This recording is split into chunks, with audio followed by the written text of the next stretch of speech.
सोमवार व्रत कथा। किसी नगर में एक धनी व्यापारी रहता था। दूर दूर तक उसका व्यापार फैला हुआ था। नगर के सभी लोग उस व्यापारी का सम्मान करते थे।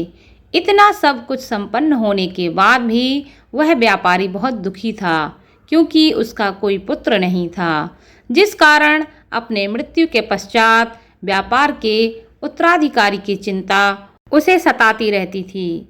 पुत्र प्राप्ति की इच्छा से व्यापारी प्रत्येक सोमवार को भगवान शिव की पूजा किया करता था और शाम के समय मंदिर में जाकर प्रतिदिन भगवान शिव और माता पार्वती की सेवा किया करता था। यह सब देखकर माता पार्वती इतनी प्रसन्न हो गईं और भगवान शिव से आग्रह करने लगीं कि प्रभु, इसकी मनोकामना को आप पूरा कीजिए। लेकिन भगवान शिव कहने लगे कि हर मनुष्य को अपने कर्मों का फल भोगना पड़ता है। इसके भाग्य में संतान का सुख नहीं है। शिवजी द्वारा समझाने के बाद माँ पार्वती नहीं मानी और उस व्यापारी की मनोकामना पूरी करने के लिए शिवजी से बार बार अनुरोध करती रहीं। बाद में माता के आग्रह को देखकर भगवान भोलेनाथ को उस व्यापारी को पुत्र प्राप्ति का वरदान देना पड़ा। वरदान देने के बाद भोलेनाथ माँ पार्वती से बोले, आपसे आग्रह है, मैंने पुत्र प्राप्ति का वरदान तो दे दिया, परंतु इसका यह पुत्र 16 वर्ष से अधिक समय तक जीवित नहीं रहेगा। उसी रात भगवान शिव उस व्यापारी के स्वप्न में आए और उसे पुत्र प्राप्ति का वरदान दिया और उसके पुत्र के 16 वर्ष तक जीवित रहने की भी बात उसे बताई। भगवान के वरदान से व्यापारी को खुशी तो हुई, लेकिन पुत्र की अल्पायु की चिंता ने उस खुशी को नष्ट कर दिया। व्यापारी पहले की तरह सोमवार के दिन भगवान शिव का विधि व्रत करता रहा। कुछ महीनों के बाद उसके घर एक अति सुंदर बालक ने जन्म लिया और घर में खुशियां ही खुशियां भर गईं। बहुत धूमधाम से पुत्र का जन्म समारोह मनाया गया, परंतु व्यापारी को पुत्र जन्म की अधिक खुशी नहीं हुई, क्योंकि उसे पुत्र की अल्पायु के रहस्य के बारे में पता था। जब पुत्र 12 वर्ष का हुआ तो व्यापारी ने उसे अपने मामा के साथ पढ़ने के लिए वाराणसी भेज दिया। लड़का अपने मामा के साथ शिक्षा प्राप्ति हेतु चल दिया। रास्ते में जहाँ भी मामा भांजे विश्राम हेतु रुकते, वहीं यज्ञ करते और ब्राह्मणों को भोजन कराते। लंबी यात्रा के बाद मामा भांजे एक नगर में पहुँचे। उस दिन नगर के राजा की कन्या का विवाह था, जिस कारण पूरे नगर को सजाया गया था। निश्चित समय पर बारात आ गई, लेकिन वर का पिता अपने बेटे के एक आंख से काने होने के कारण बहुत चिंतित था। उसे भय था कि इस बात का पता चलने पर कहीं राजा विवाह से इनकार न कर दे, इससे उसकी बदनामी भी होगी। जब वर के पिता ने व्यापारी के पुत्र को देखा तो उसके मस्तिष्क में एक विचार आया। उसने सोचा, क्यों ना इस लड़के को दूल्हा बनाकर राजकुमारी से विवाह करा दूं।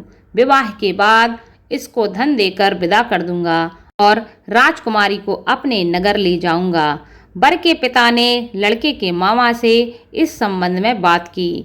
मामा ने धन मिलने के लालच में वर के पिता की बात स्वीकार कर ली।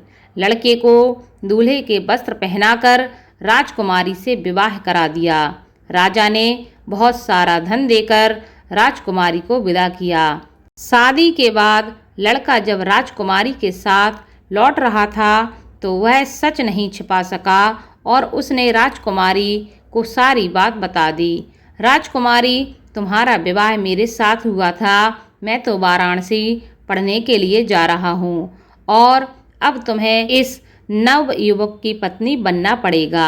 वह काना है। जब राजकुमारी को यह सब पता चला तो राजकुमारी ने उस लड़के के साथ जाने से इनकार कर दिया। राजा को जब यह सब बात पता चली तो उसने राजकुमारी को महल में ही रख लिया। उधर लड़का अपने मामा के साथ वाराणसी पहुंच गया और गुरुकुल में पढ़ना शुरू कर दिया। जब उसकी आयु 16 वर्ष की हुई तो उसने यज्ञ किया।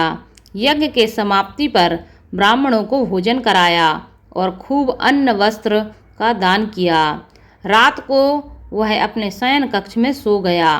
भगवान शिव के वरदान के अनुसार शयनावस्था में ही उसके प्राण पखेरु उड़ गए। सूर्योदय पर मामा मृत भांजे को देखकर रोने पीटने लगा। आसपास के लोग भी एकत्र होकर दुख प्रकट करने लगे। लड़के के मामा के रोने विलाप करने के स्वर समीप से गुजरने वाले भगवान शिव माता पार्वती ने भी उनके इस स्वर को सुना। माता पार्वती ने भगवान से कहा, हे प्राणनाथ, मुझे इसके रोने के स्वर सहन नहीं हो रहे हैं, आप इस व्यक्ति को दूर कर दीजिए।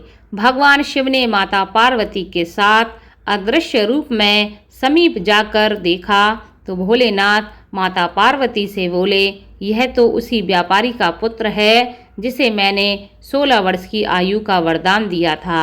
इसकी आयु पूरी हो गई है। माँ पार्वती ने फिर भगवान शिव से निवेदन किया, उस बालक को जीवन देने का आग्रह किया। माता पार्वती के आग्रह पर भगवान शिव ने उस लड़के को जीवित होने का वरदान दिया और कुछ ही पल में वह जीवित होकर बैठ गया। शिक्षा समाप्त करके लड़का मामा के साथ अपने नगर की ओर चल दिया।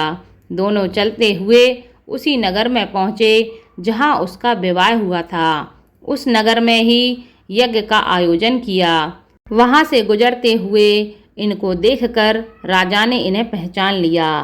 यज्ञ समाप्त होने पर राजा मामा और लड़के को महल में ले गया और कुछ दिन उन्हें महल में रखकर बहुत सा धन वस्त्र आदि देकर राजकुमारी के साथ विदा कर दिया। इधर भूखे प्यासे रहकर व्यापारी और उसकी पत्नी अपने बेटे की प्रतीक्षा कर रहे थे।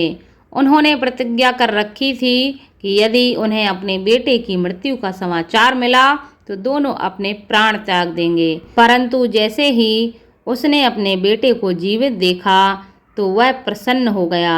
वह अपनी पत्नी और मित्रों के साथ नगर के द्वार पर पहुंचा। अपने बेटे के विवाह का समाचार सुनकर पुत्र वधू राजकुमारी को देखकर उसकी खुशी का ठिकाना न रहा। उसी रात भगवान शिव ने व्यापारी के स्वप्न में आकर कहा, हे श्रेष्ठी, मैंने तेरे सोमवार के व्रत करने और व्रत कथा सुनने से प्रसन्न होकर तुम्हारे पुत्र को लंबी आयु प्रदान की है।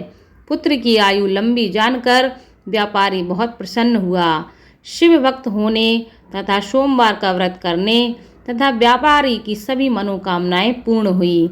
इसी प्रकार जो भक्त सोमवार का विधि व्रत करते हैं, उनकी व्रत कथा को सुनते हैं, उनकी समस्त मनोकामनाएं पूरी होती हैं। बोलो भगवान शिव की जय। वीडियो को लाइक, चैनल को सब्सक्राइब और वीडियो को ज़्यादा से ज़्यादा शेयर अवश्य करें। धन्यवाद।